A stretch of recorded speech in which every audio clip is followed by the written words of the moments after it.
Good morning and welcome back to the Sage Sorority. I'm your host, Shantel. How are we all doing, guys? Happy Thursday. How is everyone? We are halfway through September and I feel like it is going so quickly. The fact that it's already the 18th is insane because I really feel like September just started. I know people say that often about months, but I don't always feel like that. But I definitely feel like that this month. And I was even like recapping what I've even done since I last spoke to you guys last week. And a lot has happened. Tube strikes are over for now, and just praying to God that they have reached some sort of resolution and we don't need to revisit that in the near future because, yeah, it was not great.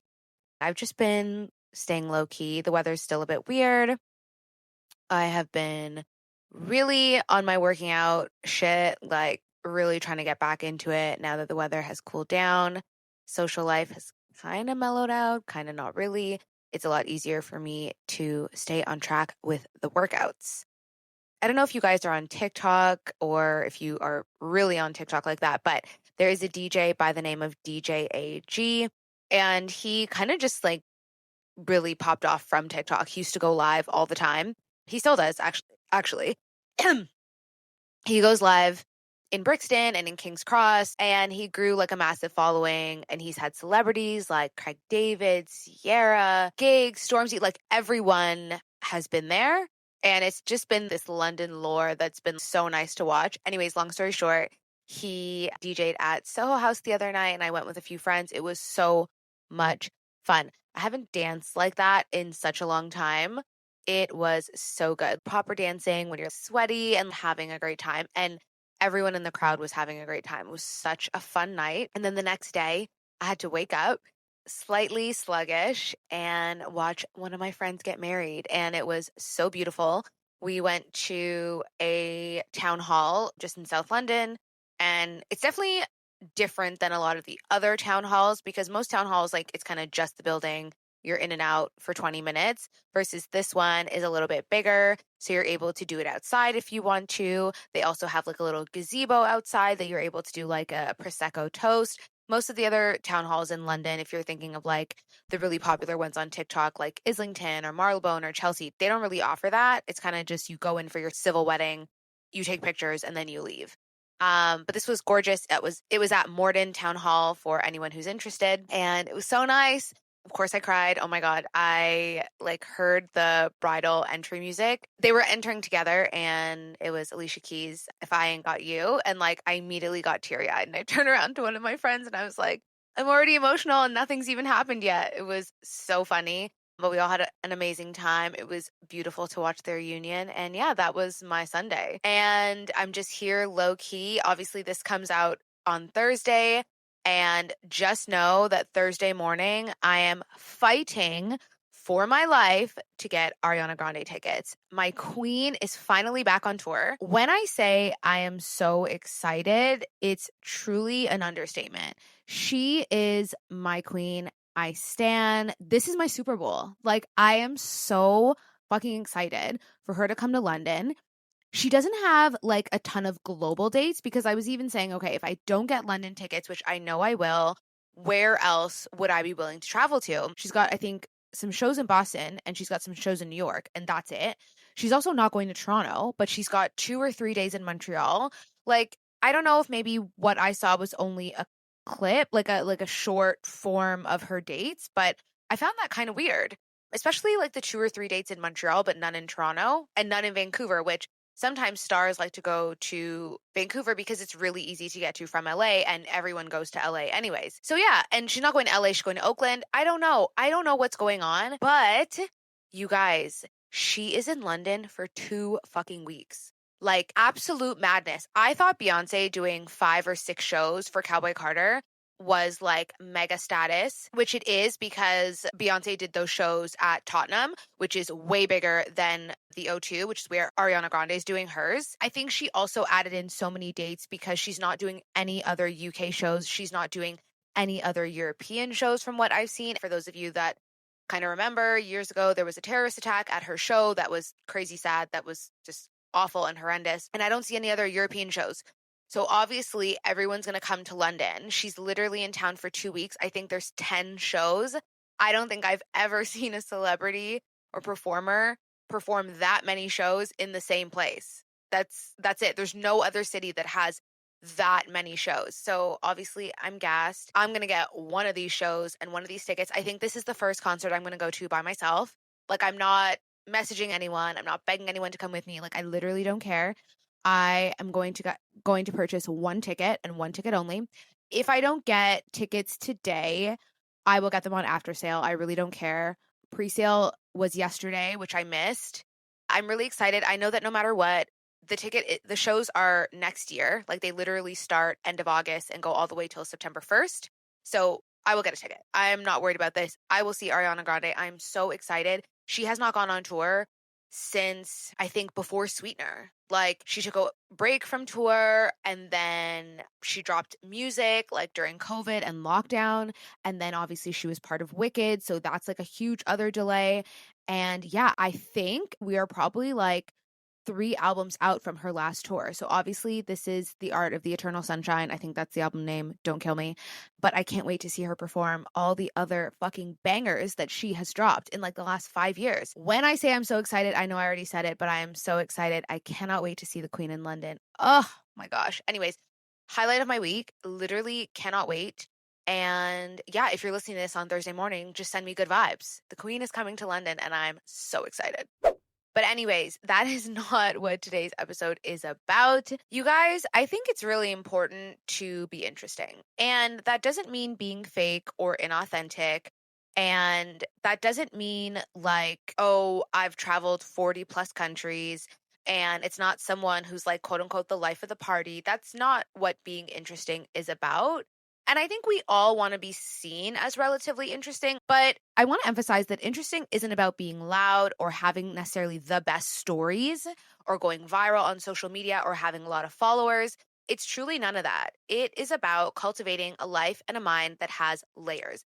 Layers and texture to your life is the underbelly of this entire podcast. Like, can we do more? Can we be more? Can we expand our purview and our personalities and our lives in a juicy way that feels authentic? That is always the undercurrent of this podcast. And I think that talking about how to be interesting is adding another perspective to that. And I mean like the kind of magnetism that comes from curiosity and a real interior world that you're actually focusing on. I talk a lot about being intentional and not living on autopilot. And this is another reference point to that, just coming from a different perspective. Because if your personality is really covered with like your job and your last holiday, and to the moms out there, your kids, I'm giving you permission to expand. And I'll say I'm inviting you to expand should you choose to take my invitation.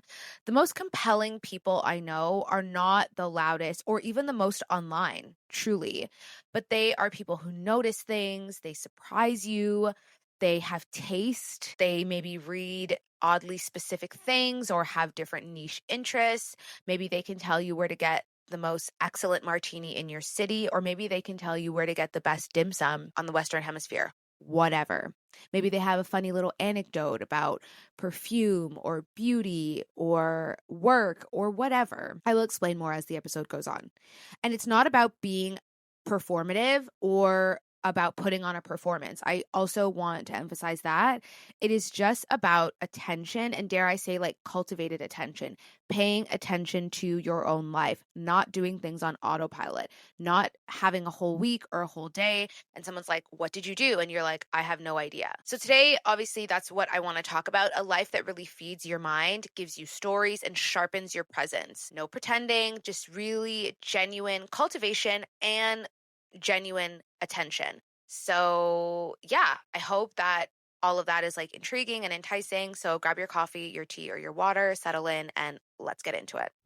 Okay, so first we need to redefine interesting. And I want to start by saying that I think something that holds a lot of us back is thinking that being interesting means being extroverted or constantly busy, and that is not the case. I know lots of people who exhaust themselves trying to be on when they're out, thinking like that's what makes them compelling, or even trying to be a little bit of a snob. And honestly, like, it's lame and you suck. Like, and the only people who are impressed by that are other lames. Like, the most interesting people I've ever met are often sometimes the quietest in the room. And quiet also does not equal awkward. I want to emphasize that as well. Quiet does not equal anxiety, does not equal awkward. Like, confident, quiet, soft power is a real thing. And it is something that speaks volumes without you opening up your mouth. You want to think about someone you've ever met who you found interesting or told a good story. She's probably not dominating the conversation, but when she speaks with conviction, passion, and people tend to tune in. Or you have a friend who always has like a random did you know, because they like to go down random rabbit holes, or they listen to podcasts, maybe even the Sage Sorority. That person that's doing that genuinely, they're not performing. They're just genuinely fascinated by the world. And I can relate because I'm kind of like that as well. I'm very curious. I like to know things. I find random things interesting. I like to connect the dots, and I like to share that information with others. It's because this person actually notices these things and they pay attention. And I'm encouraging you guys to pay attention and fill in the gaps with things that you find interesting, therefore to be more interesting. I hope that makes sense. It's curiosity manifested, IRL. It's having a rich interior life that spills over into your conversations. It's being someone who collects experiences and insights, not necessarily just for Instagram stories, although that is okay too. We're not performing. If you are interested in something and you are sharing it online, to me, I don't think that necessarily equates to you being beg or you doing things for validation. I think those two things can be synonymous and often are. Sometimes they're not, but often I think they are. But it's for the simple joy of just understanding more of how the world works and how things come together and your part in all of it. With that said, you have to feed your mind, and you have to feed your mind on purpose. Actually, okay, let me say that again. You have to feed your mind on purpose because your mind is being fed regardless. We all live in algorithmic bubbles. You are not exempt from that. You have to break yours intentionally. And what I've been saying lately is you need to fuck up your timeline.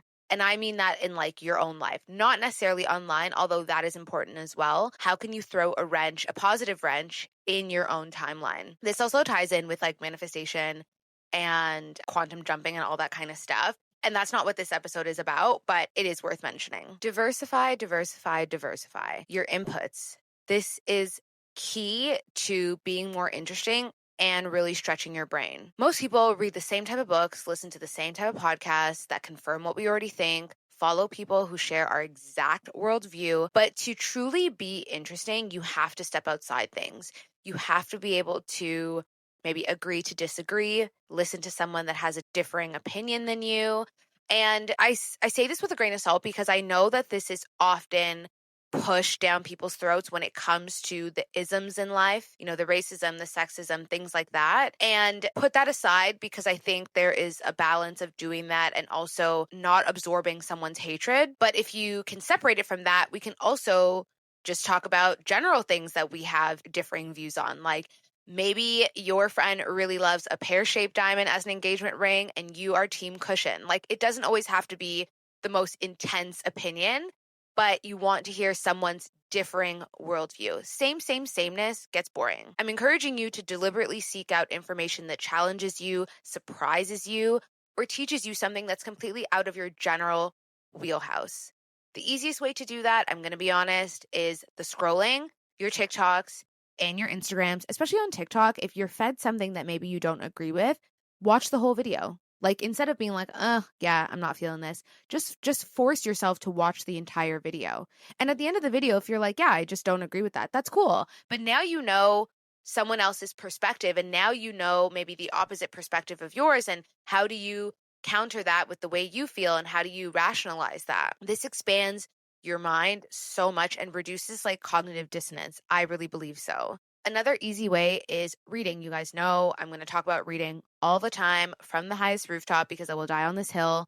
Reading, podcasts, audiobooks, whatever it is, change up your genre. If you love contemporary fiction, maybe pick up a biography from someone from the 19th century. If you love business podcasts, maybe you try like a self-development podcast to still have something that's nonfiction, but something that's layered and cocooned with a little bit more empathy. Even Substacks, follow a few that just have nothing to do with your professional life and maybe just speak about things from a personal point of view. The key here is not to just digest more, right? We are already getting so much information on a daily basis. I was watching a YouTube video from Dr. Tara, I think she's a neuroscientist, and she said that if you were to read an issue of the New York Times today, that is more information than we would have gotten in our entire lifespans 100 years ago. That's insane. And yes, our brains are malleable and do adapt, but we are still getting information at rapid speed. Some might say it's good, some might say it's bad. I honestly don't know, but I do know that getting a lot of information and retaining information is like the move. And I know that that's something a lot of people struggle with these days. So it's not just read a different genre, read a new book, listen to a podcast, read the newspaper, like download Substack, like watch a 10-minute long TikTok video. No, watch a 30-minute long YouTube video. Those things are great, but the point is you need to retain what you're actually reading and what you're actually listening to. Watch it twice if you have to. Watch it 3 times if you have to. You need to be able to digest and not just consume information. When something lands, and it doesn't have to be the entire thing, like you don't have to watch a TikTok video or a YouTube video or like listen to a book and feel like everything was retained and every chapter was mind-blowing, and it's fine. Sometimes it's a quote, sometimes it's a thought, sometimes it's a point of view. But when you do have that hit, that light bulb moment, ask yourself, like, what does this connect to? What does this change? What do I think about this? Does this reinforce what I believe? Does this reinforce what I've seen before? Do I like the way this was phrased? Does this tickle my brain in a way that I haven't really explored before? That's what I want you to do. And this can be done in so many different ways. Sometimes I'll read something and I'll like I said, the point of view or the quote or, oh, that's an interesting thought. Sometimes it's a word like, oh, I don't know that word. Like, let me write it down. I watched a TikTok the other day of a Black man who has lived and worked in China, I believe, for many years. And he's lived in different cities in China and he was rating all of them. And the particular video that I saw on my For You page was about his experience in Guangzhou. And Guangzhou, he was saying how some of the best food he's ever had in China is in Guangzhou, and they speak Cantonese, and he really enjoys that. But he was also saying that some of the worst racism he's ever experienced in China was predominantly in Guangzhou. He said a word, and I even wrote it down, desolatory. And I was like, I've never heard that word before. I'm just like Googling the definition right now. Oh, wait. Desultory. Sorry, desultory. He said the word desultory in his video, and I immediately was like, oh, I need to stop. I need to write that down because I need to get that definition because I've never heard that word before.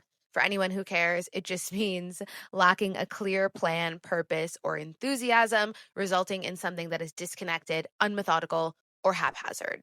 It can describe activities performed without serious effort, thoughts that are random and incidental, or even a performance or progress that is disappointing. So yeah, anyways, but that's what I mean by paying attention, right? Like, I'm not just watching his video while I'm doing the dishes, while I have like an instrumental music on the background. Like, I'm actually paying attention. I'm focused. I'm watching the captions on his TikTok. I'm listening to what he's saying. And because I'm listening and I'm actively paying attention, I can retain something, which is a new word. I'm able to minimize the noise because I'm staying focused on what I'm doing, and the new word is able to pop out. I hope that wasn't like too much word jargon, but it's just to underscore how important paying attention to what you're doing really is, especially when you're looking to retain information. And I really believe that's a huge, huge key thing, because that is how you build a rich, textured interior landscape and brain that can make you more genuinely compelling. Okay. Being an interesting person isn't regulated to reading interesting things. It's also doing interesting things, right? This is key. And a critical part of that, and a part that I want to emphasize again, is that it doesn't have to be big. These don't have to be large, incredible jaunts. They can be small little switches in your daily life. I'm not saying for you to be interesting, the only way for you to be interesting is to like sail around the world or quit your job and go backpacking through Asia or, like have 30 kids. I'm not saying that. I'm talking about inserting little pockets of whimsy and exploration into your regular life. These could be like little micro adventures, and they're a really easy way to add texture to your story bank. The easiest, I think, plain way is taking a different route home and paying attention to what you see. You're doing something outside of your normal routine with intention and attention. This is key. Intention and attention. Instead of your usual weekend brunch, take yourself to a classical concert, maybe at Royal Albert Hall if you're local. Sit there, listen. How did you feel afterwards? It is okay if after something you're like, okay, that was an experience, probably won't do that again, but it's okay. If you always buy your milk and your meat at the same grocery store, maybe try a different grocery store. Maybe try a farmer's market. Maybe you walk to the grocery store instead of driving. You know what I mean? That then becomes a story. Or if you want to push the boundaries a little bit more, you can also just do something random. Join a paddle club. Everyone loves paddle. Join a run club. Everyone is running these days. Also, side note, did you guys know that paddle is like the fastest growing sport in Europe? I think I mentioned that on the pod before, which is like kind of crazy because it's really just like an offspring of tennis. And I'm surprised that like people gravitate towards it so much when it's not like something radically new. I think part of that though is because tennis has always been associated with a higher barrier of entry, and paddle was never like that. Paddle was never like this luxe thing. And I think that that's also why people don't feel as intimidated towards it with tennis, because you talk to someone who has maybe played tennis for a long time and they can be kind of dismissive in terms of you starting as an adult or starting in middle age. And paddle, I don't feel like is like that. I feel like it's very much come one, come all, If I'm wrong, tell me I'm wrong, but that's kind of that's my sociological theory on it. Anyways, a micro adventure, me going to Ariana Grande by myself and literally planning to do this a year ahead. That's a micro adventure. I want to go. I'm going to go and I'm going to push myself because I've always wanted to go to a concert by myself and I've never quite gotten over the finish line. And I think this is ripe for the taking. Pottery classes, paint by numbers, whatever, a discourse, a workshop, a lecture, episode 2, a case for optimism. That episode was completely created and inspired by a lecture that I had gone to listening to the author. Again, put yourself in different situations. I've talked about Luma, some networking events that are on there. There's some other great apps like Clique. Just add a little bit of flair and spice and whimsy to something that you've already done. If you like to go to Pilates, maybe do a Pilates class instead of working out at home. Maybe do a Pilates class that is like on the Clique app and you guys go to one central place. It's a bunch of people and then you get like matcha after. You're still doing what you would normally do. So it's not taking you too far out of your comfort zone, but it's in a new space, new venue. That is how you expand your current horizon and create micro adventures without losing yourself in the process. And again, I think one thing when it comes back to hobbies that people kind of get stuck on is they think that like they have to do this forever. Like you don't have to do anything forever. Like this is not school. You're not a child. Like you have free will and autonomy. Like for a long time, I wanted to do singing lessons and I still do. I want to do like one-offs. Maybe I'm going to do it and I'm not going to like it. So I don't want to be locked into something. When the time is right, I will find the perfect instructor who is going to let me wail in their presence. And maybe I'll do it for one class. Maybe I'll do it for 10. I don't know. But I do think people get caught up in the sense that you have to stick with it and you don't have to stick with it. You can just try. You go to the same restaurant for date night every Wednesday or once a month. Can you order something different? This is something I've been trying to do. Again, micro adventures that truly fuck up the timeline. How about your coffee order? Can we change it up? Your favorite cocktail. Maybe instead of doing a vodka-based cocktail, you try gin. Maybe instead of gin, you try tequila. Maybe instead of whiskey, you try bourbon. You know what I mean? For me, a micro adventure that I also love is just going to different restaurants. I really like to keep track of different restaurants that are opening up in London or things I see on TikTok. And I have the longest list. And I used to just check them off whenever I go. I've kind of like stalled on it now. I tend to be going to like places I've been before. But even in my neighborhood, there's so many places I haven't been. And I was like, yeah, I need to start doing more locally. That's another good point. Like, How much of your neighborhood do you actually know? You should try and know it like back to front. And that's more than just driving through or walking through. Like, do you go to the eateries? Do you go to the coffee shops? Do you go to the clothing stores? Do you go to the little knickknack stores? Like, you should try and know your area very well. Again, a really easy way to have a micro adventure. The whole point of this, I know I've been kind of like yammering on about this, is it pulls you out of autopilot and adds whimsy to your experience.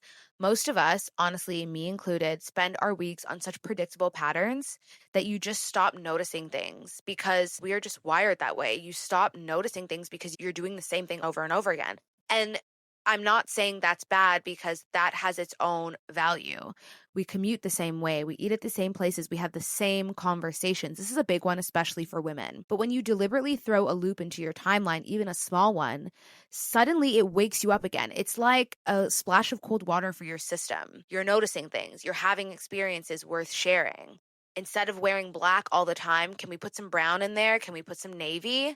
Instead of wearing white nails on your toes, can we switch it up? Can we do a little pale pink? Can we do a red? Like, can we switch things up? And then be present for that switch up and be mindful rather than operating on cruise control.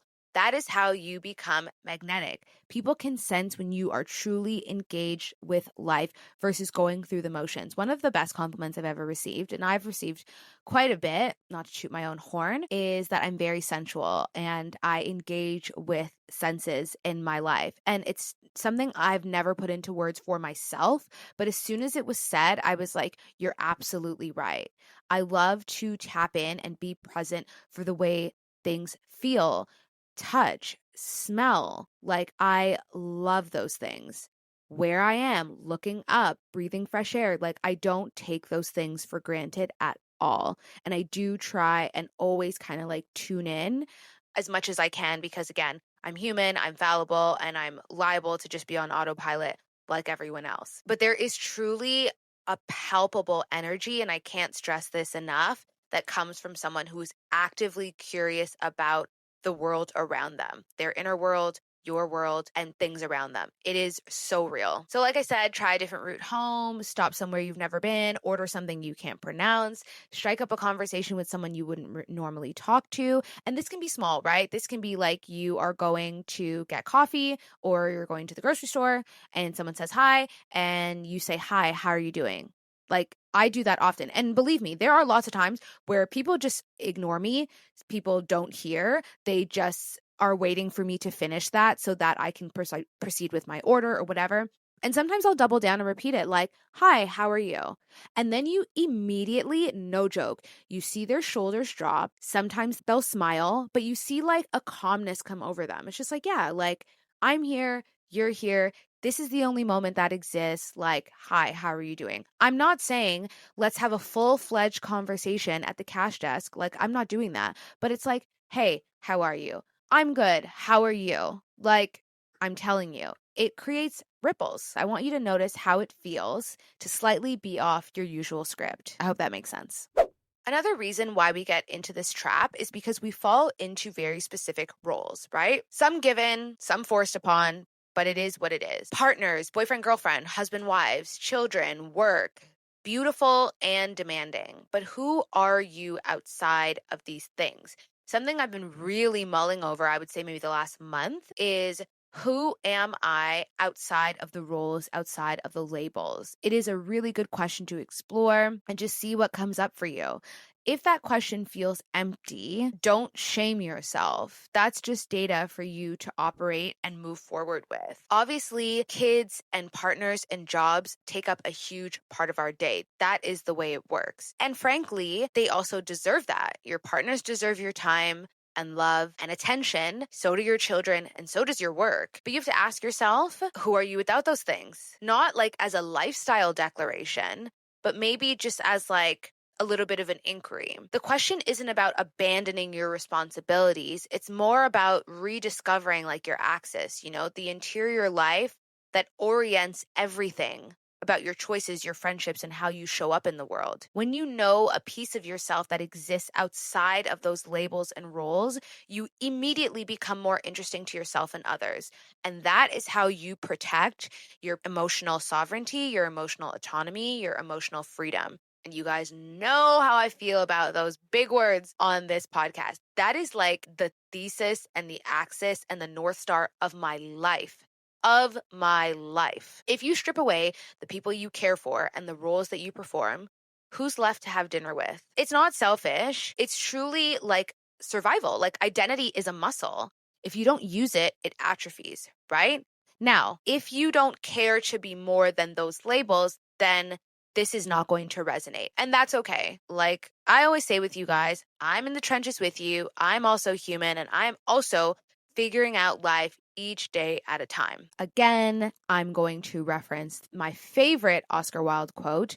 I've said it before. I'll say it again. We are all in the gutter, but some of us are looking at the stars. I think, first of all, this quote is so good and so evergreen and ties into so many things. Like, anyways, it's one of my favorite quotes and I think it's a goodie. And I reference that in this moment because, like I said, like we're all kind of there figuring it out. And people who know themselves are interesting because they have a consistent internal world to share. Again, if it doesn't relate to you, it doesn't relate to you, and that's okay. But if this sparks anything, a little bit, a little tickle, a little light bulb, then we're holding hands and we're walking through it together. So here are a few little examples. Obviously, I've listed a ton already of things that you can do. If you feel like, girl, I have just been on autopilot, not for a couple months, but for a couple years. These kids have me in the trenches. Like I've got home, I've got work. I don't really know what's going on outside of that. Let's go through it together. No worries. And also, no story is original. So it's you and millions of others. So don't feel bad. Okay. We're going to do a little audit.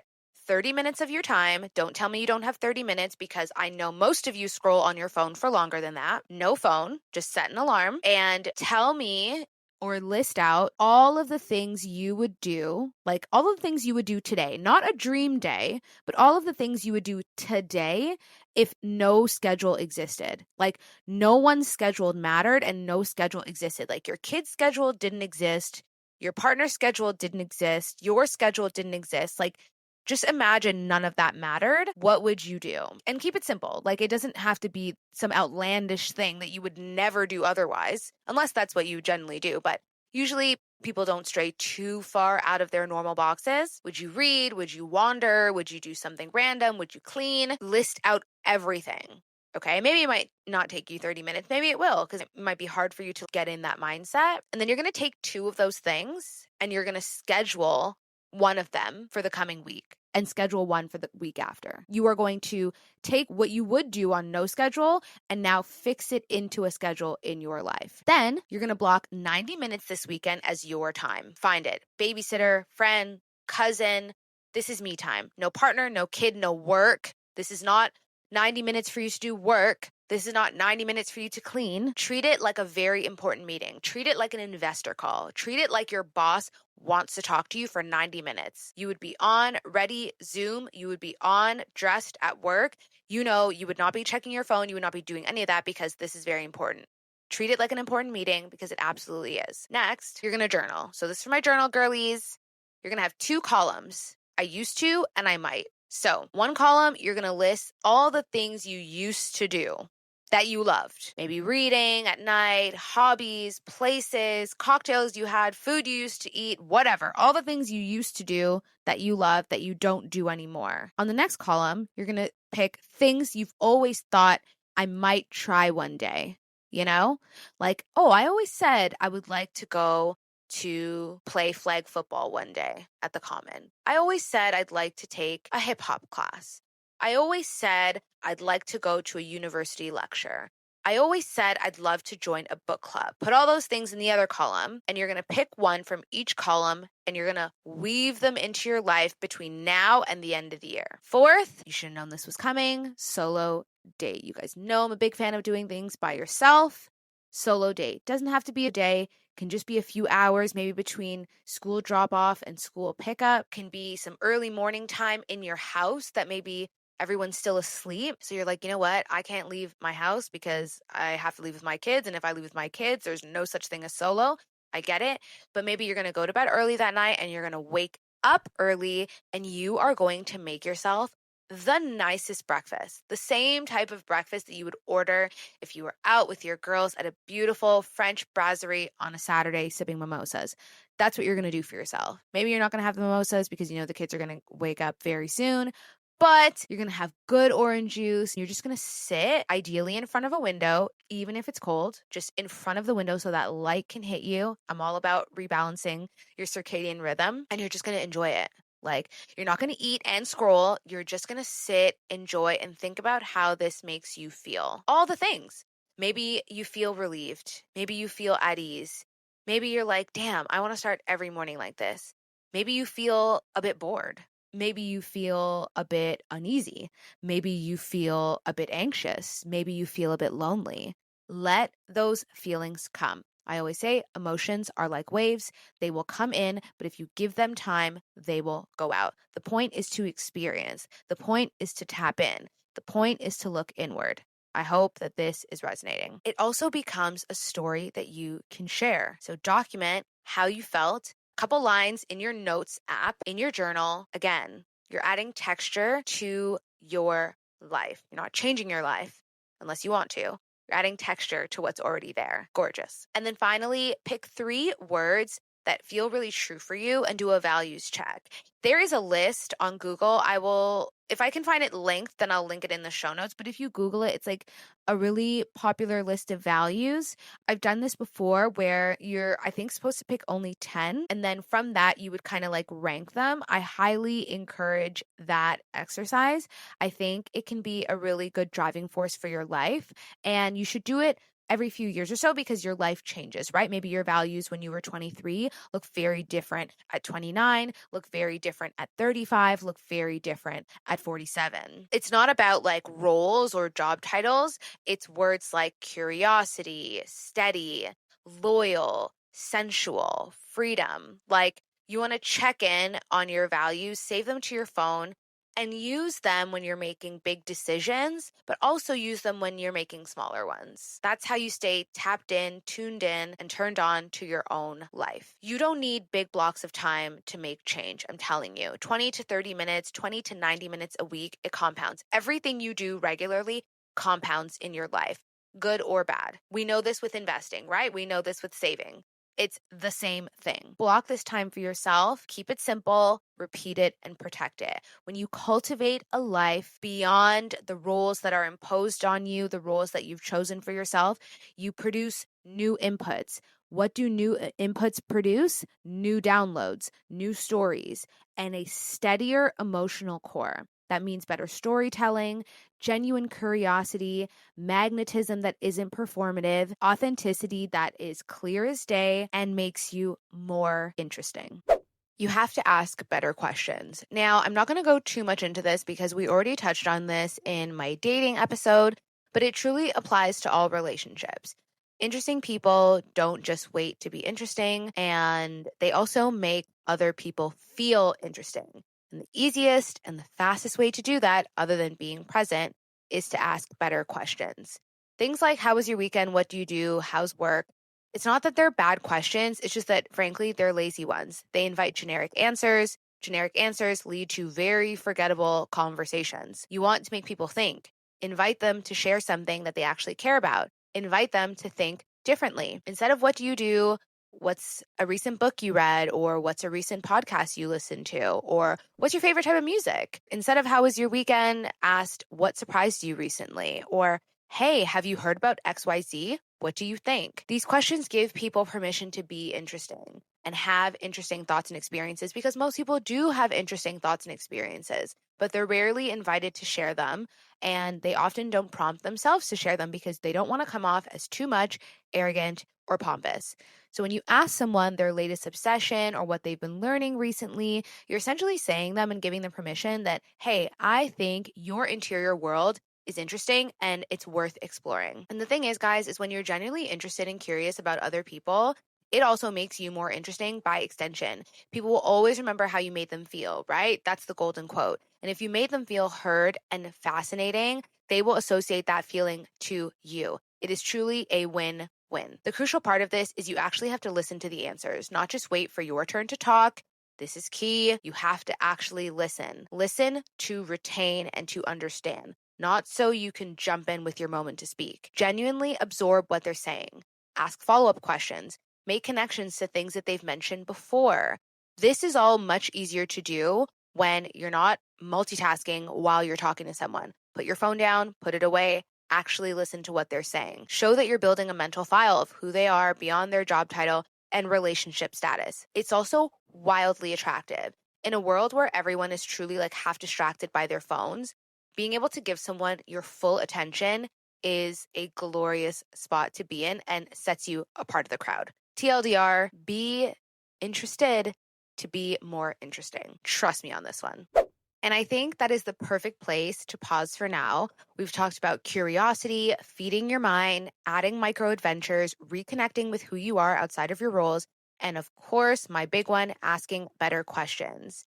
Next week in part 2, we're going to go deeper into how you actually share your experiences through storytelling, cultivating niche interests, and of course, the subtle art of charm. So if today was about building your inner world, next week is going to be about how you express it with presence and magnetism. Thank you so much for listening, guys. I hope you guys like this episode of the Sage Sorority. If it resonated with you, share it with someone who you think might need the reminder that interesting isn't about performance. She's interesting as she is. We just got to tweak a few things. Curiosity, connection, and of course, making your juicy life a little bit more textured and layered.